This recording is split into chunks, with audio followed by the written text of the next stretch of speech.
한국의 콧대를 납작하게 해줄 절호의 기회라며 대규모 시위 조짐이 벌어지려 하고 있는 태국 전역에 날벼락 같은 소식이 전해졌다고 합니다.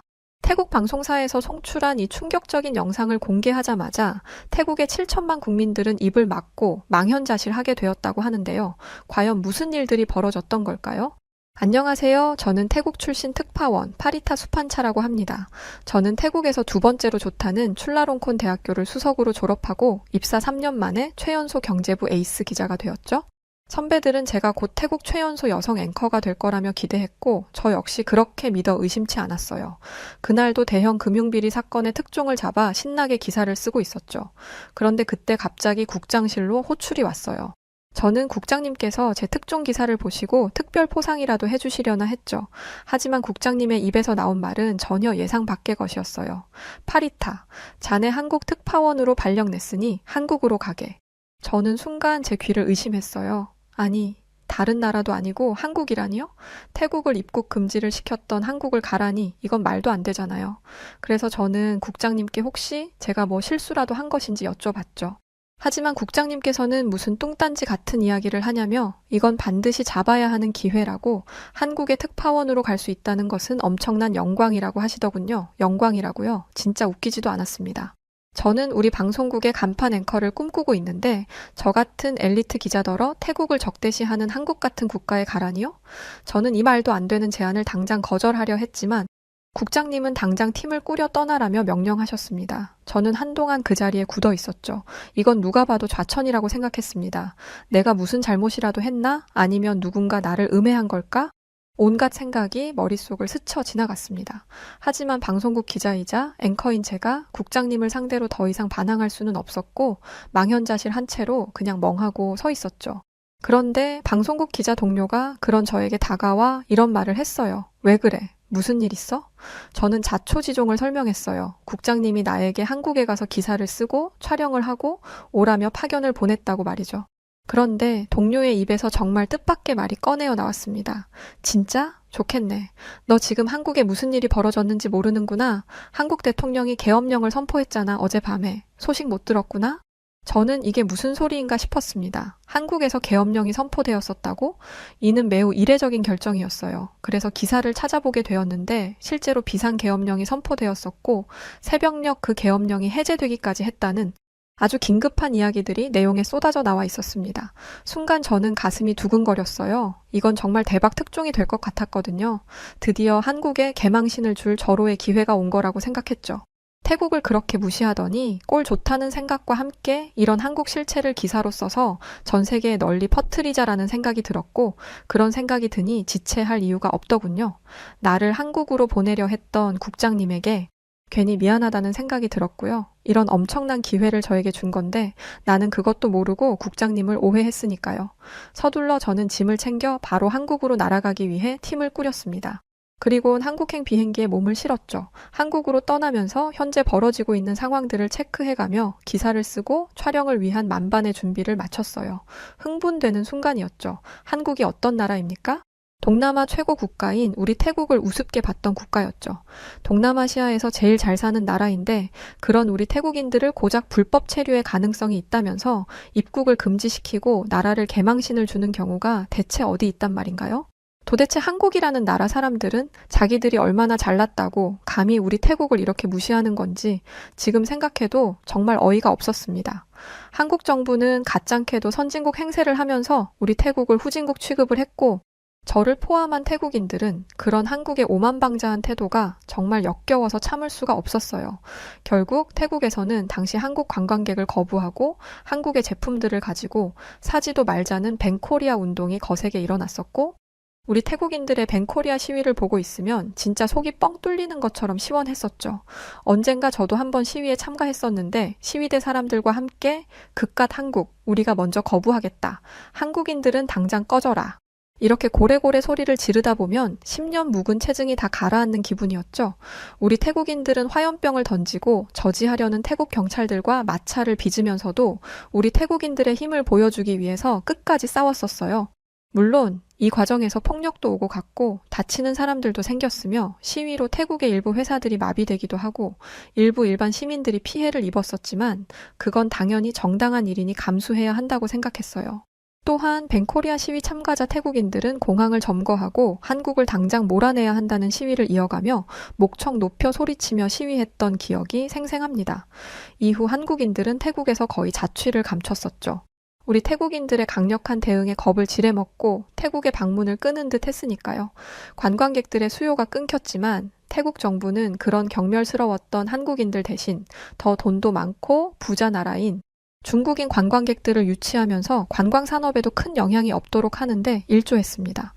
중국인들이 한국인들보다 큰 소리로 떠드는 것들이나 상식 밖의 비도덕적인 행동들을 일삼긴 했지만 그래도 돈은 팡팡 썼으니 태국 관광 도시에서 가게를 운영하는 태국 국민들 몇몇이 좀 힘들더라도 우리 태국을 위해서 값지게 희생을 해야 한다고 생각했고 이 과정에서 태국에서도 한국인을 다시 모셔야 한다. 아니다. 파렴치한 한국은 우리 태국의 적대국이다. 중국인들이 행패를 부려도 한국인들보다 낫다. 라는 의견이 갈리며 분쟁이 일기도 했었습니다. 이 말은 결국 태국에서 벌어진 모든 일들의 주범은 한국이라는 것이죠. 그런 한국이었습니다. 그런 한국에 이런 사태가 터졌다니 얼마나 희소식이겠어요. 절대 놓칠 수 없었죠. 아주 낱낱이 한국에서 벌어질 참상들을 단 한순간도 놓치지 않고 영상에 담아 기사로 써서 망신을 주겠다고 다짐했죠. 그렇게 우린 한국 인천공항에 도착했고 서둘러 장비를 챙겨 한국의 국회가 있는 여의도로 향했어요. 상황이 바빠서 여유가 없긴 했지만 한국 인천공항의 모습은 실제로 보니 솔직히 좀 의외더군요. 물론 우리 태국보다 아주 조금 잘 사는 나라라는 건 알고 있었지만 이 정도로 한국이 이렇게 화려하고 웅장했었나 싶은 생각이 공항을 빠져나오면서 순간적으로 들었었거든요. 한국 국회로 향하면서 현재 태국 시민들의 반응들을 살피기 위해 SNS를 켜봤습니다. 이미 한국의 계엄령 소식이 태국 전역에 퍼지며 뜨겁게 달구어져 있었어요. 그런 한국을 비난하는 글들도 심심치 않게 볼 수 있었죠. 봐라 이제 한국도 북한처럼 똑같이 독재로 가는구나. 계엄이 해제되었어도 계엄령은 다시 발동할 수 있는 거잖아. 이제 한국은 끝난 거야. 망하는 건 시간 문제지. 우리 태국이 이제 한국을 무시해도 되는 거 아닐까? 한국보다 돈은 우리가 더 많지 않나? 이런 말들이 나오고 있었고 그러면서 어떤 이들은 다시 벤코리아 운동을 시작하자며 이번에는 한국을 태국에서 완전히 퇴출시켜야 한다는 목소리도 들을 수 있었어요. 그런 태국의 반응들을 보니까 저는 괜히 막 흥분되더군요. 나름 엘리트 기자인데 제가 이런 기회를 놓칠 수가 있나요? 저는 콧대 높던 한국을 파헤쳐 전 세계의 그 형편없는 모습을 까발리겠다 자신했습니다. 한국이 스스로 멸망의 길로 들어섰으니 정말 달콤한 행운처럼 꿀 같은 일이었죠. 그동안 우리 태국을 감히 없인 여겼겠다? 그 오만방자했던 한국을 이제 세계인들 앞에 망신 주고 말겠다고 다짐했습니다. 그렇게 여의도에 도착했고 현장은 뜨거웠습니다. 카메라를 들고 현장에 다가가는데 엄청난 인파와 함성 소리가 들리기 시작하더군요. 국회의사당 앞은 이미 수많은 시위대로 가득했고 경찰들은 그들을 겹겹이 둘러싸고 있었죠. 이거 생각보다 더 대박인데 저는 흥분된 마음을 감출 수가 없었습니다. 이 상태라면 곧 폭력 시위가 벌어질 테고 그러면 경찰들은 최루탄을 쏠 거고 시위대는 화염병을 던질 테니까요. 그때가 오면 저는 그 모든 장면을 카메라에 담아 한국의 폭력적이고 야만적인 실체를 우리 태국과 전 세계 매체에 폭로하는 거죠. 저는 그런 즐거운 생각을 하며 조심스럽게 시위대 쪽으로 다가갔어요. 다가가며 저는 이미 머릿속으로 민주주의의 탈을 쓴 독재국가 한국 멸망 카운트다운이 시작되다 라는 기사 제목까지 생각해뒀답니다. 그리고 그 제목에 맞는 기사를 쓰기 위해 우선 저는 카메라로 경찰들의 표정부터 찍어뒀어요. 곧 그 표정이 광기 어린 모습으로 변할 테니까요. 동시에 시위대 중에서도 특히 과격해 보이는 사람들을 찾아 카메라를 들이댔죠. 그런데 상황이 좀 이상하게 돌아가기 시작했습니다. 아무리 기다려도 시위 현장은 폭력적으로 바뀌지 않는 거였어요. 시민들은 단호하지만 안전하고 평화롭게 질서를 지키며 시위 현장을 지켰어요. 경찰들 역시 한국 시민들을 존중하며 과격한 행동을 최대한 자제하더군요. 시위를 하던 사람들은 A4 용지만한 작은 팻말을 들고는 힘껏 소리쳤고 어떤 이들은 초에 불을 붙여 촛불을 들고 시위하는 사람들도 보였습니다. 어린아이들부터 중고등학생과 대학생, 직장인들, 그리고 나이가 지긋하신 어른들까지 연령대와 성별을 구분하지 않고 한국의 모든 사람들이 국회 앞에 나와 함께하고 있다는 느낌이 팍 들더군요. 솔직히 지금 이 모습을 눈으로 보면서도 믿기지가 않았습니다. 우리 태국에도 많은 시위들이 진행되었었지만 시위라고 하면 경찰들과 싸우고 화염병을 던지고 최루탄이 터지고 난리법석이 나는 게 원래 정상 아닌가요? 불과 얼마 전까지만 해도 우리 태국에서는 폭력적이고 소란스러운 시위들을 심심치 않게 볼 수 있었는데 한국의 시위 현장은 무슨 콘서트장에 온 것처럼 참가자 시민들은 모두 밝았고 폭력은 찾아볼 수가 없었습니다. 좀 당황하긴 했지만 여하튼 사안이 사안인 만큼 문제는 문제라고 생각했어요. 이미 전 세계 사람들도 한국의 작금의 사태를 비난하고 손가락질을 하고 있을 거라고 저는 확신했습니다. 그래서 휴대폰으로 다른 전 세계에 있는 매체에 접속하여 해외 여러 나라 사람들 반응을 살펴보기 위해 휴대폰을 열었는데요. 그 해외 사람들의 반응을 보고 정말 놀랄 수밖에 없었어요. 한국의 시민의식, 세계 최정상급이다. 한국이 보여준 성숙한 자유민주주의, 질서 정연한 시위는 전 세계인들의 시선을 사로잡았다. 놀라운 한국 시민들의 모습, 대한민국의 통치권자는 정치인이 아니라 시민들이었다. CNN과 BBC, 로이터 등 전 세계 유수의 언론사들이 한국의 계엄 사태를 다루고 있었지만 그들의 논조는 제가 기대했던 것과는 완전 정반대였어요. 그들은 계엄령을 선포한 정치인들은 비판했지만 시민들의 침착하면서 단호한 대응은 세계인들의 사로잡았고 그런 모습을 극찬하고 있었거든요. 특히 SNS에서는 한국 시민들의 평화 시위 영상이 폭발적으로 공유되고 있었어요. 시위에 참여한 시민들이 노인과 임산부분들을 위해 자발적으로 길을 터주는 모습, 쓰레기 하나 없이 깨끗하게 정리된 시위 현장, 경찰과 대화로 문제를 해결하는 장면들 말이죠. 거기에 달린 댓글들은 더 놀라웠는데요. 한국은 언제 봐도 정말 감동을 주는 나라야. 우리나라도 한국을 본받아야 해. 저게 바로 진정한 시민의식이고 진정한 민주주의지. 한국은 진짜 클래스가 달라. 저런 한국의 시민들이 있는 한 한국은 절대 안전한 국가야. 저는 그 글들을 읽으며 그 자리에 멍하니 서 있었어요. 상황이 제 뜻대로 흘러가지 않는 것도 짜증이 났고 고작 한국이 뭐라고 왜 다들 한국 편을 못 들어서 안달인지 이해도 되지 않았죠. 촬영을 위해 한국까지 왔는데 저는 마땅히 한국을 비난할 만한 뭔가를 찾을 방법이 없었어요. 그래서 국장님에게 전화를 걸었습니다. 국장님, 한국의 상황이 좀 이상합니다. 촬영거리가 없어요. 어쩌면 좋나요? 제 이야기를 들은 국장님은 지금 무슨 황당한 소리를 하냐면서 저를 혼내기 시작했고 저는 정말로 한국을 깎아내릴 만한 기사거리가 없다고 말을 하자 국장님은 한심하다는 듯한 한숨을 깊게 내쉬고는 대체 한국을 깎아내리는 기사를 왜 쓰냐면서 한국의 선진화된 시민들의 시위 문화를 촬영하고 오라는 거였다고 하더라고요. 국장님은 한국이 이런 질서 있는 시위가 있을 거라고 예상을 했던 것 같아요. 저는 국장님에게 그런 건 찍고 싶지 않다고 투덜댔고 결국 국장님은 크게 화를 내시며 당장 짐을 싸서 태국으로 복귀하라는 명령을 하셨습니다. 네, 저는 아무 소득 없이 한국을 떠나 다시 태국으로 돌아와야 했어요. 그리고 저 대신 저에게 한국의 소식을 알려줬던 동료가 한국으로 촬영을 위해 파견되었더군요. 태국으로 돌아간 뒤 마음이 착잡했습니다. 우리 태국을 그렇게 업신 여겼던 한국이 뭐가 그렇게 대단하다고 한국의 질서 있는 선진적인 시위 문화를 촬영해오라는 거지? 하는 생각이 머릿속에 계속해서 맴돌았습니다. 물론 제가 한국에서 보고 온 시위 문화는 낯선 것이었어요. 태어나 그런 걸 본 적도 없었으니 말이죠. 그런데 그게 좋은 일이라고 우리 태국 국민들에게 한국을 칭찬하는 영상을 제작해 송출하냐는 말입니다. 저는 절대 하고 싶지 않았습니다. 그런데 한국으로 저 대신 파견을 떠난 동료는 실시간으로 한국의 모습을 촬영해 송출하기 시작했어요. 이로 인해서 태국 국민 7천만 명은 실시간으로 송출된 한국의 영상들을 시청하기 시작했고 그 안에는 저도 보지 못했던 한국의 일말의 이 사태를 모두 담고 있었죠. 정말 믿을 수 없는 모습들이었습니다. 계엄령 사태가 발발하던 그날 밤 한국의 밤 하늘에는 군용 헬기 세대가 요란한 굉음을 내며 여의도 상공으로 잇따라 가로지르고 있었어요. 군대 헬기까지 동원되었었다면 분명 야만적인 한국인들의 본색이 드러나야 하는 것이 맞았을 텐데 그러지 않았죠. 영상에는 운동장에 착륙한 헬기에서 무장한 군인들이 쏟아져 나왔고 무려 230명의 계엄군이 24차례에 걸쳐 헬기로 국회에 투입되었어요. 그들은 707 특임대라고 불리는 한국 최고의 특전사들이었죠. 태국인들 7천만 시민들은 숨죽여 송출된 영상을 시청했을 거예요. 한국 군인들의 헬멧에는 야간 투시경이 부착되어 있었고 한 손에는 소총을, 다른 한 손에는 탄약 상자로 보이는 물건을 들고 있었어요. 정말이지 모든 것이 살벌했죠. 그 순간 이제 곧 국회 건물에서 불길이 치솟고 총성이 울릴지도 모른다는 생각이 들자 조금 긴장이 되더군요. 그런데 그때였죠.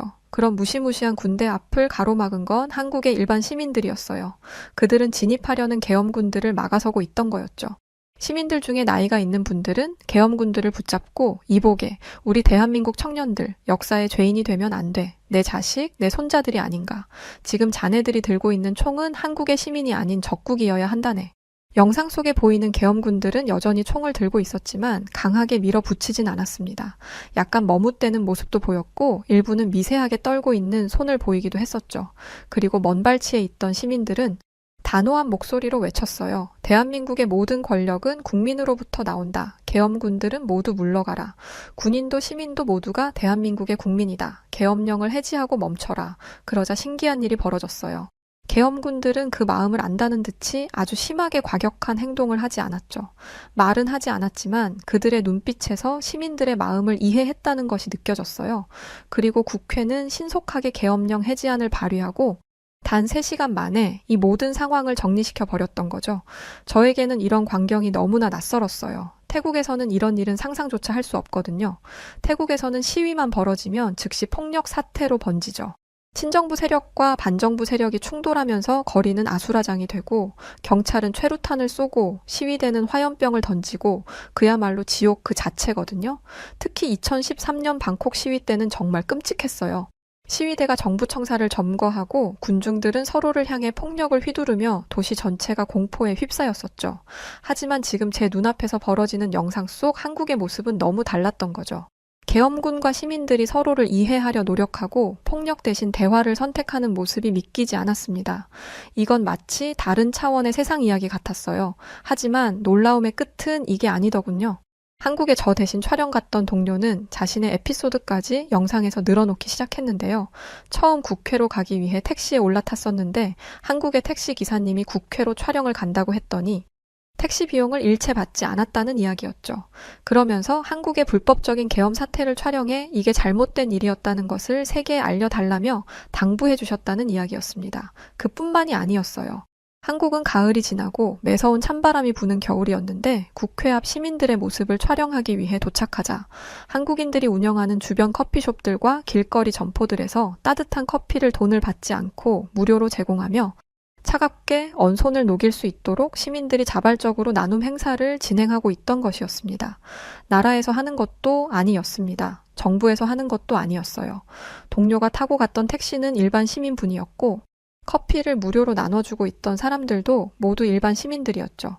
현장에서 분주하게 움직이며 사람들의 질서를 위해 애쓰고 있던 사람들도 모두 아무 직책이 없는 일반 시민들이었다는 겁니다. 이게 어떻게 있을 수 있는 일인 걸까요? 계엄군을 막은 것도 시민들이었고 시민들은 그저 국회가 당신들의 일을 제대로 할 수 있도록 모든 상황을 통제하고 시민들의 목소리로 상황을 풀어가고 있었습니다. 정말 믿을 수가 없었어요. 영상으로 보고 있었지만 보면서도 믿기지가 않았죠. 이런 생각은 저뿐만이 아니라 태국의 모든 국민들이 큰 충격을 받고 같은 생각을 하고 있었을 겁니다. 태국에서는 절대 있을 수 없는 일들이었으니까요. 동료가 촬영한 영상들과 한국의 뉴스들을 재편집해서 송출한 영상은 순식간에 1천만 조회수를 넘겼고 영상에는 수많은 태국인들의 댓글이 달리기 시작했습니다. 한국은 시민들의 빠르고 단호한 행동으로 민주주의를 되찾았다. 이게 바로 민주주의를 지키는 방법이다.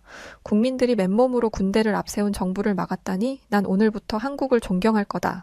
이번 사태로 한국을 욕하던 일부 태국 시민들조차도 입을 다문 채 아무 말 하지 못했고 역시 한국은 한국이구나라며 한국의 위상을 새삼 다시 한번 깨닫게 되었죠.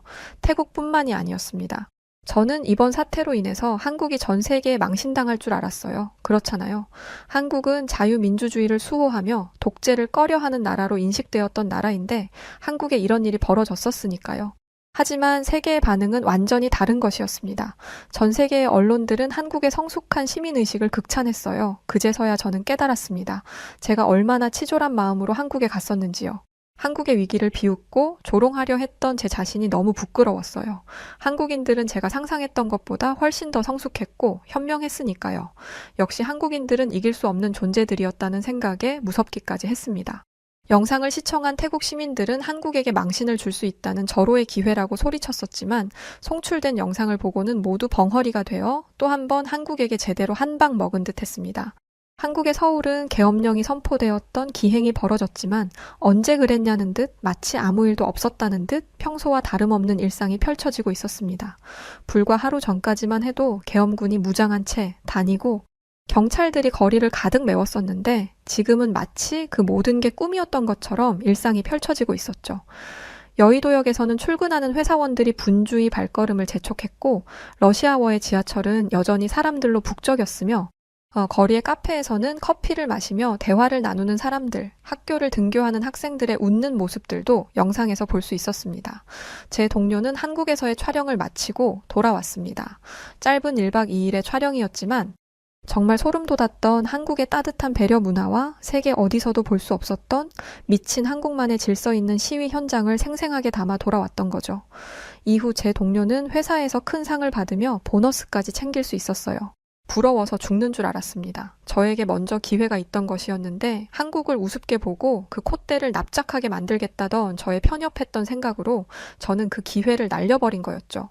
저는 그제서야 이해할 수 있었어요. 왜 한국이 진정한 선진국이라 불리는지를. 그건 결코 화려한 빌딩이나 첨단 기술 때문이 아니었어요. 위기의 순간에도 폭력 대신 대화를, 혼란 대신 질서를 선택하는 시민의식. 바로 그것이 진정한 선진국의 모습이었던 거죠. 제 마음속에서는 무언가가 조용히 부서지는 소리가 들렸어요. 그건 아마도 한국에 대한 제 편견이었을 거예요. 이제는 더 이상 한국을 미워할 수 없게 되었답니다. 결국 저는 그날 제 방송국에 대한민국 민주주의의 새로운 기준을 세우다라는 제목의 특별한 기사를 반성하듯 보냈답니다. 그리고 제 기사는 태국 전역에 센세이션을 일으켰죠. 한국 민주주의 끝났다. 한국은 조만간 북한처럼 공산화될 것이다라며 목소리를 높이던 사람들은 다 어디로 갔는지 모두들 쥐죽은 듯 조용해졌어요. 그러나 그럼에도 어떤 이들은 제 기사를 보고 이 기자 분명 한국에서 돈 받았다며 근거 없는 비난을 하기도 했지만 말이죠. 솔직히 말씀드리자면 저도 한국이 얄미웠어요. 뭘 해도 늘 태국보다 앞서 있고 아무리 따라잡으려 해도 넘을 수 없는 벽처럼 느껴졌거든요. 이런 와중인데도 일부 태국의 시민들 중에는 아직까지도 한국을 끔찍히 싫어하고 한국은 태국의 영원한 적대국이라 말하는 사람들이 많이 있습니다. 심지어 이번 사태로 벤코리아 운동을 다시 시도하려는 움직임도 있었죠. 하지만 적어도 저는 이제 다릅니다. 한국은 저희가 미워할 대상이 아니라 배워야 할 모범이라는 사실을 깨달았으니까요. 도대체 한국인들의 DNA에는 뭐가 들어있는 걸까요? 그리고 한국인들은 대체 어떻게 이렇게 위기 때마다 하나가 될 수 있는 걸까요? 30년 전 IMF 외환위기 때는 전 국민이 금 모으기 운동에 자발적으로 나섰고 코로나 바이러스 때문에 전 세계가 혼란에 빠진 와중에도 한국만은 차분하게 대응하며 방역 모범 국가가 됐죠. 그리고 지금 한국은 또다시 저와 전 세계를 놀라게 하고 있잖아요. 바로 대통령 탄핵 시위 현장에서 말이죠. 다른 나라였다면 아마 화염병이 날아다니고 최루탄이 터졌을 텐데 한국인들은 양손에 촛불을 들고 마치 축제처럼 평화로운 시위를 이어가니까요. 음악 공연이 열리고 시민들이 차례로 나와 발언도 하고 심지어 박 터트리기 같은 놀이까지 하고 있으니 어떻게 이런 일들이 만들어지냐는 거죠. 특히 놀라웠던 건 가족 단위로 시위에 참여하는 모습이었는데 어린아이들은 부모의 손을 잡고 우리나라 지키자를 외치고 할머니 할아버지들은 촛불 앱을 다운받아 예쁜 색깔의 촛불을 화면에 띄워들고 있기도 했어요. 이건 그야말로 스마트폰 보급률 세계 1위인 한국만이 가능한 시위 스타일이었죠. 어떻게 150만 명이나 되는 사람들이 모여서도 단 한 건의 폭력 사태 없이 시위를 이어갈 수 있는지 이게 진짜 실화인지 믿을 수가 없습니다. 위기가 닥칠 때마다 한국인들은 놀라운 단결력을 보여주며 그것을 무엇으로 이겨내고 있는지 알 수가 없는 노릇입니다. 그러나 이 점은 확실하게 이해할 수 있었어요. 그건 바로 한국인들이 개인의 이익보다 공동체의 이익을 먼저 생각하고 분노보다는 이성을, 폭력보다는 대화를 선택하는 성숙한 시민들이기 때문일 거라는 거죠. 저는 태국의 기자로서 한국의 이런 모습을 지켜보며 많은 생각을 하게 되었어요. 그 중에서 한 가지를 고르자면 아마 한국은 경애받아 마땅한 국가라는 것이겠네요. 한국인들은 가장 어려운 상황에서도 희망을 잃지 않고 서로를 격려하며 나아가죠. 또한 한국인들은 위기 속에서 더욱 단단해지고 혼란 속에서도 질서를 지키며 나아가고요. 그 모습들을 보며 저는 한국인들을 진심으로 존경하게 되었답니다. 세계에서 가장 위대한 시민들이 살고 있는 위대한 국가인 한국에 잠시나마 나쁜 마음이었지만 다녀올 수 있었던 것은 제게 정말 행운이었어요. 앞으로도 저는 기자로서 정직한 소식들만을 전달하고 다시는 한국이라는 나라를 두고 까부는 그런 형편없는 행동을 다시 하지 않겠습니다. 정말 이번에 제대로 한국에게 크게 혼났어요. 다시는 그러지 않겠습니다. 죄송합니다. 금발에 푸른 눈을 가진 프랑스 상류층 백인 소녀들이 담담한 표정으로 서울의 한 고등학교에 들어가고 있습니다. 프랑스 파리에서 온 이 상류층 학생들은 한국을 마음껏 비웃고 짓밟아 주겠다며 전의를 다지고 있는데요. 그런데 이 금발의 백인 여학생들은 부모님과의 통화에서 한국을 떠나지 않겠다고 선언해버리고야 맙니다. 대체 이 여학생들에게 무슨 일이 벌어지고 있었던 것일까요? 오늘 사연 시작합니다. 안녕하세요. 저는 프랑스 파리에 살고 있는 10대 소녀 아멜리 펠레티에라고 합니다. 저에게는 어렸을 때부터 친하게 지내온 여자친구들이 있는데 이 친구들은 모두 백인이고 집안도 부유한 편이랍니다. 저와 친구들은 훌륭하고 똑똑한 부모님 덕분에 어린 시절부터 상류층 라이프를 누리며 살아왔죠. 그러던 어느 날 제 친구 중 한 명인 이자벨에게 상상도 하지 못했던 끔찍한 일이 벌어졌어요. 글쎄, 이자벨의 아빠가 동양의 작고 초라한 나라 한국에서 일하게 된 게 아니겠어요? 이자벨의 아빠는 IT 계열에서 일하시는 분인데 이번에 한국 지사로 발령을 받게 되신 거죠. 이자벨네 가족은 모두 함께 한국으로 장기 이민을 가기로 했고 그 소식을 들은 저와 친구들은 이자벨이 너무 걱정이 되어서 잠도 제대로 자지 못했어요. 프랑스 같은 인류 선진국에 살다가 아시아 변방의 후진국에 가서 살게 된 이자벨이 너무 안 되어서 눈물이 날 지경이었죠. 전 눈물을 글썽이며 이렇게 물었어요. 이자벨, 이게 대체 어떻게 된 일이야? 너희 아빠 회사에서 무슨 큰 사고라도 치신 거야? 아니 얼마나 큰 잘못을 저지르셨길래 한국으로 좌천을 당하셨어? 그런데 이자벨은 전혀 예상 밖의 반응을 보였습니다.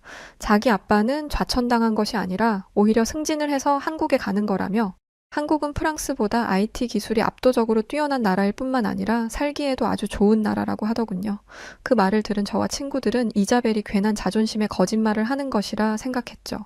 세계에서 손꼽히는 선진국인 프랑스와 기껏해야 개발도상국에 불과한 한국은 비교 대상조차 되지 않는 게 당연했으니까요. 하지만 이자벨이 저렇게 나오는 이상 저는 더 위로해줄 수 없었고 이야기는 거기서 애매하게 끝이 났어요. 그 후로 얼마 뒤 이자벨네 가족은 한국으로 이민을 떠났죠. 프랑스에 남은 저와 친구들은 가끔씩 이자벨이 떠오를 때마다 지옥 속에 살고 있을 그 애가 어떻게 지내고 있는지 궁금하고 걱정이 되곤 했어요. 그러던 어느 날 이자벨은 생각지도 못한 대담한 짓을 저질렀습니다. 그건 바로 저희를 한국으로 초대한 것이었어요. 이자벨은 한국이 너무 좋아서 꼭 너희에게 소개시켜주고 싶다며 저희에게 한국에 놀러와달라 부탁했어요. 이자벨의 초대를 받은 저희는 어떻게 하면 좋을지 고민을 하기 시작했죠. 오랜만에 이자벨이 보고 싶기는 했지만 굳이 그 먼 후진국으로 여행을 가고 싶지는 않았거든요. 하지만 소중한 친구의 부탁을 외면할 수는 없었고 결국 저희는 한국에 가보기로 했답니다. 얼마 뒤 저희는 한국행 비행기에 올라탔어요. 비행기에 올라탄 이상 이미 돌이킬 수 없는 일이었지만 근심 걱정은 계속되었죠. 가난한 후진국 한국에는 못 배워먹은 사람들이 득실거릴 텐데 혹시나 험한 일을 당하지는 않을까? 아니면 거지 같은 한국인들이 먹는 위생적이지 않은 음식을 먹고 배탈이 나지는 않을까? 정말이지? 별별 생각이 다 들었어요. 그런데 한국에 도착한 바로 그 순간 저희들의 걱정은 깨끗하게 사라져 버렸답니다.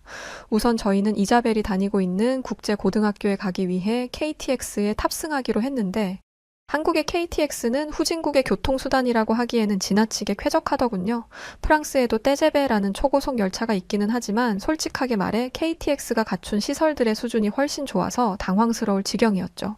먼저 KTX는 탑승하는 순간 그 어떤 악취도 나지 않았어요. 보통 프랑스에서는 이런 대중교통시설에 탑승하면 특유의 꿉꿉하고 찌든 냄새가 나기 마련이거든요. 그런데 KTX는 밀폐된 공간에 사람들이 꽉 차 있음에도 불구하고 상쾌한 공기와 쾌적한 온도가 유지되고 있더군요. 어떻게 된 일인지 KTX 내부를 둘러보니 놀랍게도 객실에 최신식 공기청정기가 다량으로 설치되어 있는 것이 보였어요. 이 정도 되는 고가의 시설을 유지하려면 비용이 엄청나게 많이 들 텐데 한국이 이렇게나 여유로운 국가였나? 제가 이런 생각을 하고 있을 때 친구가 저기를 좀 보라며 경악한 표정을 하고는 제 어깨를 툭툭 치더군요. 저는 대체 왜 그러냐며 친구가 가리킨 곳을 바라보았죠. 그리고는 이내 친구와 마찬가지로 경악한 표정을 짓게 되었답니다. 그곳에는 주인 없는 캐리어들이 줄지어 늘어서 있었어요. 저는 혹시 누군가 그것들을 훔쳐갈까 싶어 주변을 경계하며 두리번거렸는데 한국인들은 태평하게 자리에 앉아서 자신의 짐은 신경도 쓰지 않고 있더군요. 그리고 놀랍게도 그 누구도 도둑질을 하지 않았어요. 아니, 도둑질은커녕 다른 사람의 캐리어에 관심조차 갖지 않더군요. 그것은 정말 충격적인 일이었죠. 아무리 선진국인 우리 프랑스라고 해도 소매치기는 일상처럼 벌어지는 일이거든요. 그런데 한국인들이 이렇게나 정직하고 편안하게 소매치기 걱정 없이 살아가고 있다니요? 이 순간 저는 한국인들의 훌륭한 인품에 놀라지 않을 수 없었죠. 하지만 놀라움은 여기서 끝나지 않았습니다. 잠시 후 KTX에서 하차한 저희는 인프라가 잘 구축되어 있는 한국의 기차역에 또 놀랄 수밖에 없었죠. 프랑스의 기차역은 역사가 오래된 만큼 시설이 낙후되어 있는 곳이 굉장히 많습니다. 엘리베이터는커녕 에스컬레이터도 기대할 수 없죠. 그래서 무릎이 아픈 노인들은 프랑스의 지하 교통시설을 이용하기 어려운 것이 안타까운 현실입니다. 왜냐하면 노인들이 끝도 없이 이어진 계단을 이용하는 것은 불가능한 일이니까요. 반면에 한국의 기차역은 열차에서 내리는 순간 에스컬레이터가 보이는 것은 기본이었고 조금만 걸으면 엘리베이터도 탑승할 수 있더군요. 저는 이런 편리한 인프라들을 보며 한국이 어쩌면 프랑스만큼 잘 사는 국가일지도 모른다고 생각하며 애써 표정 관리를 했답니다. 아직은 한국이 후진국이 아니라는 것을 인정하고 싶지는 않았거든요. 그리고 얼마 못 가서 저는 한국의 미흡한 점을 포착해냈죠. 이자벨이 다니는 한국 고등학교 입구에 도착해보니 글쎄 학교의 보안을 담당하는 보안 요원이 보이지 않는 게 아니겠어요? 프랑스에서는 혹시 모를 사고를 대비해 보안 요원이 학교에 상주하며 학생들을 지켜주는데 역시나 한국은 후진국이라 학생들의 안전을 생각해주지 않는 것인지 보안 요원이 보이지 않더군요. 저와 친구들은 가뜩이나 후진국 한국의 치안에 대해 불안해하고 있는 상태였는데 보안 요원까지 보이지 않자 급격하게 두려워지기 시작했어요. 당장이라도 누군가 달려와 저희를 덮칠 것만 같아 식은땀이 다 날 지경이었죠. 그때였어요. 누군가 제 등을 와락 껴안았고 깜짝 놀란 저는 비명을 질렀죠. 그런데 괴성을 질러대는 저를 보며 친구들이 깔깔거리고 웃기 시작하더군요. 대체 뭐가 어떻게 돌아가는 것인가 싶어 뒤를 돌아보자 저를 놀래킨 범인 이자벨이 보였어요. 그제서야 저는 한시름 놓을 수 있었고 이내 이자벨을 타박하기 시작했죠. 이자벨, 깜짝 놀랐잖아. 안 그래도 보안 요원이 보이지 않아서 잔뜩 겁먹고 있었는데 이런 장난을 치면 어떻게 해? 그나저나 한국은 얼마나 가난한 나라길래 학교에서 보안 요원도 고용하지 못해? 제 질문에 이자벨은 충격적인 답을 내놓았는데 그건 바로 한국의 고등학교는 보안 요원을 고용하지 못하는 게 아니라 고용할 필요가 없다는 것이었어요. 이자벨의 말을 들은 저는 깜짝 놀라서 거짓말하지 말라고 했죠. 그러자 이자벨은 거짓말이 아니라며 한국의 학교는 충분히 안전해서 보안 요원이 전혀 필요하지 않다고 강조했어요. 그러면서 한국의 학생들은 학업을 1순위로 여기고 대체로 가정교육을 잘 받기 때문에 학교에서 문제를 일으키는 경우가 거의 없다고 하더군요. 무엇보다 자기가 한국에서 몇 년 지내다 보니 알게 된 것인데 한국인들은 민족성 자체가 질서를 잘 지키고 조화를 이루는 것을 중요하게 여기며 정이 많아 서로서로를 애틋하게 여기고 잘 챙긴다고 했죠. 저와 친구들은 이자벨의 믿기 어려운 말을 들으며 한국 고등학교의 기숙사로 향했어요. 여기까지 오느라 고생했으니 기숙사에서 잠시 휴식을 취한 뒤 서울의 번화가로 놀러 나가기 위해서였죠. 그리고 한국 고등학교의 기숙사는 다시 한번 저희를 놀라게 했답니다. 먼저 한국 고등학교의 기숙사는 전자도어락이 설치되어 있어서 카드키로 출입이 가능했는데 호텔도 아니고 고작 기숙사가 이 정도의 시설을 갖추고 있다는 것에 저는 깜짝 놀랄 수밖에 없었죠. 프랑스는 수도인 파리에서도 열쇠를 이용해 수동으로 열고 잠그는 문을 사용하는 곳이 대부분인데 한국은 고등학생들이 이렇게 세련된 생활을 하고 있다니 이건 정말이지 충격 그 자체였습니다. 그런데 이것은 시작에 불과했죠. 한국은 대체 돈이 얼마나 많은 것인지 기숙사 내부에 코인 세탁기와 건조기, 심지어 스타일러까지도 설치되어 있더군요. 저희들은 비행기를 장시간 타고 와서 옷이 많이 구겨진 상태였기에 스타일러에 옷을 넣어보기로 했죠. 10분 뒤 스타일러에서 옷을 꺼내자 구김이 펴져 있음은 물론 옷에서 나던 꿉꿉한 냄새도 사라져 있더군요. 이자벨의 말을 들어보니 이 스타일러는 한국의 대기업에서 만든 것이라던데 성능이 그야말로 환상적이었습니다. 한국의 고등학생들은 이 시설들을 이용해서 언제나 깨끗하고 단정한 옷을 입고 생활할 수 있을 테고 그것은 학생들의 위생과 건강에도 큰 도움이 되겠죠. 그런 생각이 들자 한국의 학교가 학생들을 얼마나 아끼고 배려하는지 뼈저리게 느껴지며 엄청나게 부러운 마음이 들더군요. 저희는 그런 마음을 품은 채 한국 기숙사 투어를 이어갔고 다음으로 도착한 곳은 샤워실이었어요. 샤워실에 들어가자마자 느꼈던 것은 굉장히 따뜻하다는 것이었습니다. 보통 프랑스의 화장실이나 샤워실은 단열이 잘 되어 있지 않아서 겨울이 되면 샤워를 하기 전에 일종의 각오를 하고 샤워실에 들어가야 하거든요.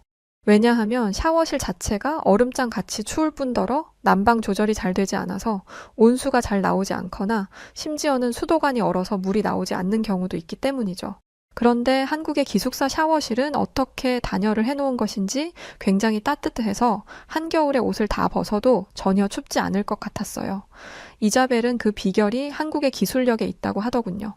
한국은 창문도 굉장히 잘 만들어서 이중창으로 밖에서 들어오는 찬바람을 완전 차단하고 동시에 따뜻한 햇빛은 잘 가두어서 내부의 온기를 유지시킨다고 했죠. 게다가 한국은 보일러도 바닥을 따뜻하게 덮이는 온돌이라는 시스템도 잘 만들어서 그야말로 난방의 전문가들이라고 했어요. 그러면서 한국은 겨울에 영하 20도까지 떨어지지만 실내로 들어오기만 하면 반팔 티셔츠만 입고도 생활할 수 있다고 하더군요. 난방이 워낙 잘 되어 있어서 말이죠. 그 말을 들은 저희는 경악을 금치 못했답니다. 프랑스에서는 한겨울에 라디에이터를 틀고도 너무 추워서 밤에 고양이를 꼭 껴안고 자는 경우가 많거든요.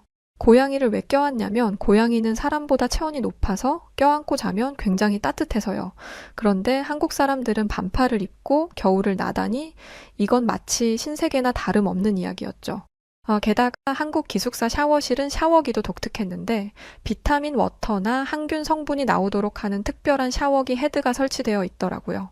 이자벨의 설명에 따르면 이것은 영리한 한국인들의 특색이 들어간 발명품 중 하나인데 샤워를 하며 동시에 피부 관리를 할 수 있는 제품이라고 하더군요. 어쩐지 여기까지 오며 마주친 한국인들의 피부가 다 반짝반짝 윤이 나더니 그런 똑똑한 비결이 있었던 거구나 싶었죠. 거기에 더해 한국은 수돗물의 질도 아주 좋았어요. 프랑스는 수돗물에 석회가 섞여 있기 때문에 물을 함부로 마실 수도 없고 샤워를 하고 나서도 피부가 퍼석해지는 경우가 많은데 한국은 늘 깨끗한 물을 사용할 수 있다니 부러워서 미칠 지경이더군요. 또 한국 기숙사는 청결 면에서도 프랑스 고등학교의 기숙사와 매우 달랐는데 프랑스 기숙사에서는 침구에서 벼룩이 나오는 경우가 엄청 많아요. 아니, 그냥 침구와 벼룩이 한 세트라고 보는 게 맞겠네요. 그런데 가난한 나라라고 무시했던 한국의 기숙사는 어찌나 청결하게 관리가 되고 있는지 복도와 방에 공기청정기가 설치되어 있음은 물론 벌레 퇴치 업체가 수시로 방문하여 소독을 하고 있다는 마크가 벽에 붙어 있더군요. 이쯤 되자 저와 친구들은 한국을 무시했던 것이 부끄러워지기 시작했어요. 저희가 부끄러움과 죄책감으로 한없이 작아지고 있을 때 이자벨은 이왕 한국 고등학교에 놀러 온 김에 학생 식당에서 급식을 먹어보자고 제안하더군요. 은근히 한국을 무시하며 한국에서 지내는 이자벨을 깔봤던 저희는 이제 와서 염치 없이 이자벨의 제안을 거절할 수 없었죠. 그렇게 저희는 다음 놀라움을 향해 발걸음을 옮기게 되었답니다. 한국 고등학교의 학생 식당은 들어서는 그 순간부터 감탄하게 되더군요. 우선 식기들이 파란 저고해선을 받으며 깨끗하게 소독되고 있는 모습은 마치 SF 영화를 보는 것만 같았고 식판 가득 푸짐하게 담긴 불고기, 잡채, 볶음 김치라는 한식 세트는 절로 침을 꼴깍 삼키게 했죠. 이어서 생전 처음으로 맛보게 된 한식은 마치 머릿속에서 폭죽이 펑펑 터지는 듯한 느낌을 주었답니다. 프랑스도 음식하면 빠지는 나라가 아닌데 한국 역시 달큰하고 짭조름한 맛의 향연이 이어지더군요. 게다가 이 엄청나게 맛있는 음식들이 무료라는 놀라운 말을 들었는데 그 이유는 학생들이 돈 걱정 없이 배부르게 먹으며 열심히 공부할 수 있도록 하기 위해서라고 하더군요. 그 말을 듣는 순간 한국이 얼마나 교육에 진심인 국가인지 알 수 있었고 이런 훌륭한 정책을 무리 없이 실행할 수 있는 자본력까지 갖춘 국가라는 사실에 이곳은 진정한 선진국이구나라는 것을 인정할 수밖에 없었어요. 그렇게 맛있는 식사를 끝내고 저와 친구들은 대중교통을 이용해 서울 번화가로 놀러 가기로 했는데요. 저희는 이번에도 역시 신기한 경험을 하게 되었답니다. 그것은 바로 학교 근처에 교통수단이 아주 편리하게 조성되어 있다는 것이었어요. 프랑스에서도 버스를 타고 학교에 다닐 수 있기야 하지만 여러모로 굉장히 불편하거든요. 왜냐하면 버스가 한 시간에 딱 한 대만 다니는 경우가 대다수고 그마저도 제 시간에 도착하지 않기 때문에 자칫 잘못하면 버스를 놓쳐서 학교에 지각하게 되는 일이 벌어지기 때문이에요. 그 때문에 프랑스의 학생들은 부모님의 차를 타고 등교하는 경우가 많죠.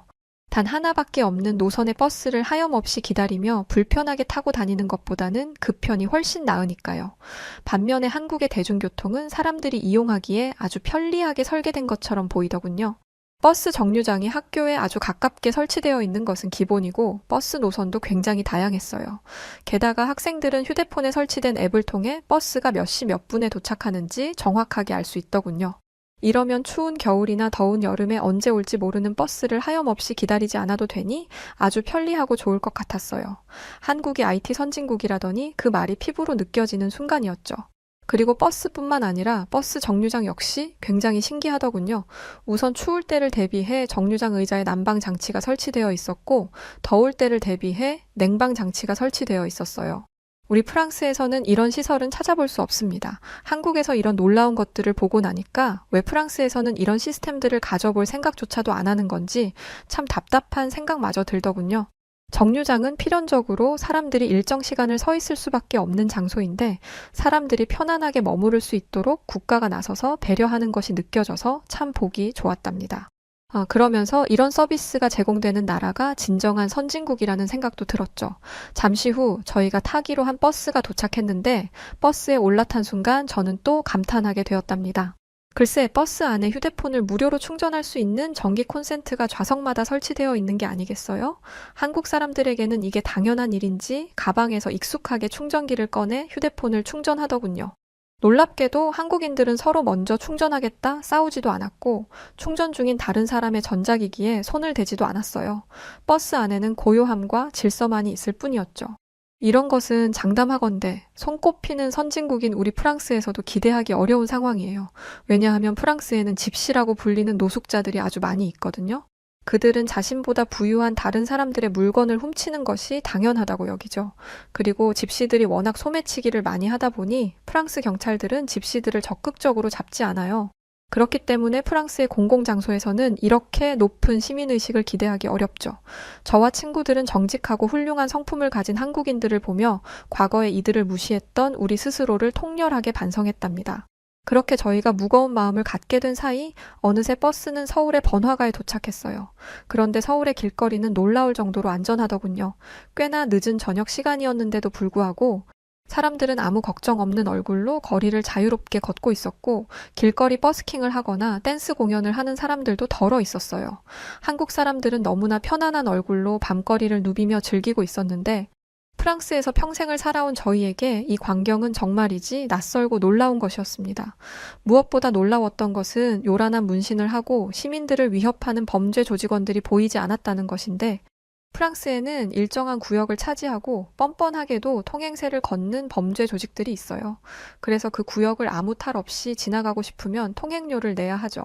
그 때문에 프랑스인들은 밤에 혼자 길거리를 다니는 것을 매우 꺼려해요. 특히 여자가 밤거리를 혼자 다니는 것은 굉장히 위험한 일이에요. 심지어 프랑스에는 저녁 6시가 넘어가면 아예 통행을 금지시키는 구역이 있을 정도죠. 그런데 한국의 밤거리는 위험하기는커녕 이곳에서는 범죄의 비읍도 연상되지 않더군요. 두려움에 움츠리지 않은 채 밤거리를 걷는 것은 생전 처음 겪는 일이라 저는 너무 행복했어요. 이렇게 자유롭고 좋은 일을 한국인들은 매일같이 당연하게 누린다니 너무 부럽더군요. 한국에 오기 전에 이자벨이 한국이 너무 살기 좋은 나라라고 했을 때 솔직히 믿지 않았었는데 그 말이 사실이었다는 것을 실감할 수 있는 순간이었어요. 이쯤 되자 저는 인정할 수밖에 없었습니다. 한국은 가난한 후진국이라고 생각했던 제가 어리석었다는 것을 말이죠. 그 사실을 인정하고 나니 비로소 한국이 제대로 보이기 시작하더군요. 어두운 밤인데도 불구하고 한국의 도시는 마치 낮인 것처럼 환하게 불을 밝히고 있었어요. 한국의 거리에는 미용용품을 파는 가게를 비롯해서 편의점, 마트, 24시간 운영되는 ATM, 야간 약국 등이 심야 시간까지 활기를 띠고 운영되고 있었고 주요 거점에 지어진 경찰서와 소방서가 도시의 안전을 책임지고 있었죠. 프랑스는 마트에 가려면 차를 타고 기본 30분에서 1시간은 달려야 하고 병원에 가려면 미리 예약을 해야 하는 번거로움이 있고 치안이 불안정해서 밤에는 ATM 기계조차 자유롭게 이용할 수 없는데 한국은 생활 편의 시설을 언제 어디서나 마음껏 이용할 수 있다는 사실에 그저 놀랍고 부러울 뿐이었습니다. 도시 생활의 질을 비교하면 과연 프랑스가 선진국이라 명함이나 내밀 수 있는 것인지 허탈함까지 느껴지더군요. 프랑스에서는 낮에도 그렇지만 특히나 해가 진 밤에 ATM 기계에서 돈을 찾는다는 건 그냥 내 돈을 범죄자들에게 주겠다고 꺼내는 것과 다를 바가 없을 만큼 밤에 이런 생활을 한다는 것은 상상할 수도 없습니다. 그렇게 허망한 마음을 안고 이번에 도착한 곳은 서울의 중심을 가로지르는 한강이었습니다. 한강 주변에는 많은 사람들이 돗자리를 깔고 앉아 휴식을 취하고 있었는데 여기에서 저는 아주 흥미로운 장면을 목격했답니다. 글쎄, 돗자리에 앉은 사람들이 배달 앱으로 음식을 주문하면 배달원들이 그 자리에 정확하게 음식을 배달해주는 게 아니겠어요? 귀신이 고칼 노릇이죠. 주택이나 건물처럼 주소가 정확하게 있는 것도 아닌데 한국인 배달원은 대체 어떻게 한강의 불특정 장소에 한치의 오차도 없이 배달을 할 수 있는 걸까요? 제가 의아해하고 있자 이자벨은 한국은 배달 서비스에 있어서 극강을 달리는 나라라며 한국에서는 오늘 물건을 주문하면 바로 다음 날 새벽 주문한 물건을 배송받는 것이 너무나 당연한 일상이고 음식을 주문하면 30분 내에 배달이 오는 것이 평균적인 일이라고 하더군요. 그런 놀라운 일이 가능한 것은 한국의 물류와 유통 체계가 환상적으로 잡혀 있고 그것을 운영하는 한국인들이 워낙 근면 성실하고 업무 센스가 좋기 때문이라고 했죠. 그러면서 한번 한국의 신속 정확한 서비스에 맛들인 사람들은 절대 다른 나라에서 살 수 없다고 하더군요. 저는 이자벨의 말을 들으며 홀린 듯이 걸었고 때문에 제 앞에 놓인 얕은 턱을 보지 못했습니다. 결국 저는 중심을 잃고 크게 넘어지고 말았고 그 순간 제가 착용하고 있던 안경이 벗겨지며 안경알이 박살 나버렸습니다. 저는 당혹감에 얼어붙어 버렸어요. 왜냐하면 저는 시력이 굉장히 나빠서 안경이 없으면 제대로 볼 수가 없거든요. 다시 말해 한국 관광은 이대로 끝이라는 거였죠. 참으로 허망한 방식으로 한국 관광을 망쳐버렸다는 생각에 저는 눈물이 나기 시작했어요. 그러자 이자벨이 겨우 안경알 깨진 일로 무슨 울기까지 하냐고 하더군요. 저는 억울한 마음에 이렇게 따졌어요. 너는 한국에 사니까 내 마음을 모르지? 나는 한국에 언제 다시 올 수 있을지도 모르는데 안경도 없이 어떻게 여행을 하란 말이야? 지금 당장 안경을 맞춘다고 해도 안경이 제작되기까지 최소 한 달은 걸릴 거고 비용도 엄청 많이 나올 텐데 한국에 올 때 그렇게 많은 돈을 가지고 오지는 않았단 말이야. 실제로 프랑스에서 안경을 맞추려면 정말 빨라봐야 한 달이고 평균적으로는 석 달 이상은 걸려요. 게다가 그냥 아무 안경점에서 안경을 맞출 수 있는 것도 아니고 예약을 한 뒤에야 안경 제작이 가능하죠? 그리고 비용은 한국 돈으로 약 30만 원은 줘야지 돼요. 그렇기 때문에 저는 당장 새 안경을 구입할 엄두를 내지 못했죠. 그렇게 좌절에 빠진 채 제가 울고 있을 때 이자벨의 입에서 믿기지 않는 말이 나오기 시작했어요. 검색해보니까 여기서 10분 거리에 안경점 있네. 거기 가서 안경 맞추자. 한 30분이면 안경 새로 맞출 수 있을 거야. 저는 이자벨이 저를 놀리는 줄 알고 장난치지 말라고 했지만 이자벨은 농담이 아니라며 속는 셈치고 자기를 따라와 보라고 했죠. 그렇게 저희는 고개를 갸우뚱거리며 10분 거리에 있다는 그 안경점에 가게 되었어요. 문제의 그 안경점은 그냥 흔하고 평범한 외관을 가지고 있더군요. 밖에서 보기에 절대로 30분 만에 안경을 제작하는 슈퍼파워를 가지고 있는 가게처럼 보이지는 않았어요. 결국 이자벨이 못된 장난을 치고 있다는 저의 의심은 점점 커져갔죠. 잠시 후 이자벨은 망가진 제 안경을 안경사에게 맡겼고 둘은 뭐라고 한국말로 대화를 나누었죠. 제가 둘이 무슨 대화를 나누었는지 물어보자 이자벨은 이번에도 믿을 수 없는 말을 하기 시작했어요. 다행히 안경테는 멀쩡해서 안경알만 교체하면 되는 거라 시력 검사하고 나서 5분이면 완성된대. 여기서 잠깐만 기다리라는데? 금방 고쳐준다고? 저는 경악을 금치 못했죠. 아까 전 30분도 말도 안 되는 소리라고 생각했는데 5분이라니요? 저는 말도 안 되는 소리 집어치우라며 프랑스에서 석 달이 걸리는 일을 어떻게 한국에서 5분 만에 할 수 있냐고 소리쳤죠. 그런데 안경사가 진짜로 저 안에서 저를 부르는 게 아니겠어요? 얼른 시력 검사를 하고 안경을 맞추자면서 말이죠. 저는 꼭 온 세상이 저를 놀리는 것 같고 그게 아니라면 사기를 당하고 있는 것 같기도 하고 너무 이상한 기분이었어요. 저는 그렇게 얼떨떨한 기분으로 시력 검사를 받으러 갔죠. 그런데 여기서 저는 또 한 번 놀라게 되었답니다. 제가 방문한 안경점은 그냥 길거리에 위치한 평범하고 작은 곳이었는데도 불구하고 시력을 검사하는 최첨단 기계를 갖추고 있더군요. 저는 프랑스에서 시력 검사를 할 때 한쪽 눈을 가리고 멀리 있는 숫자를 읽을 수 있는지 없는지로 시력을 측정했었는데 한국은 디지털 기계로 소수점까지 정확하게 시력을 측정하고 있었습니다. 그것도 큰 대학병원도 아니고 작은 안경점에서 말이죠.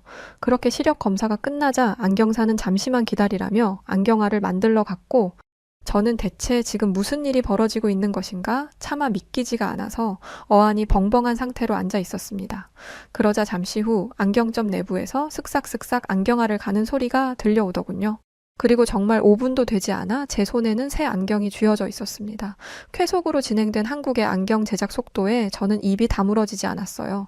한국에 빨리빨리 문화가 있다는 것은 알고 있었지만 이렇게까지 신속하게 일이 진행될 줄이야. 아까 전 이자벨이 했던 말 중에 한국의 서비스의 맛을 들이면 절대 다른 나라에서 살 수 없다는 것이 피부로 느껴지는 순간이었죠. 아주 작은 생활 필수품인 안경이 이 정도인데 한국의 다른 서비스들은 또 얼마나 좋을까요? 게다가 한국의 안경값은 프랑스 안경값의 10분의 1 정도밖에 되지 않았습니다. 제작 속도는 비교도 되지 않게 빠르면서 제작비 역시 비교도 되지 않게 저렴하다니 대체 한국의 정체는 뭘까요? 천국인가요? 이 순간 저와 친구들은 기절할 정도로 놀라서 서로를 바라보며 이렇게 소근거리기 시작했어요. 한국 진짜 최고인 것 같아. 안전하지, 음식 맛있지, 서비스 훌륭하지. 단점이 있기는 한 거야. 솔직히 나 프랑스 떠나서 한국에서 살고 싶어.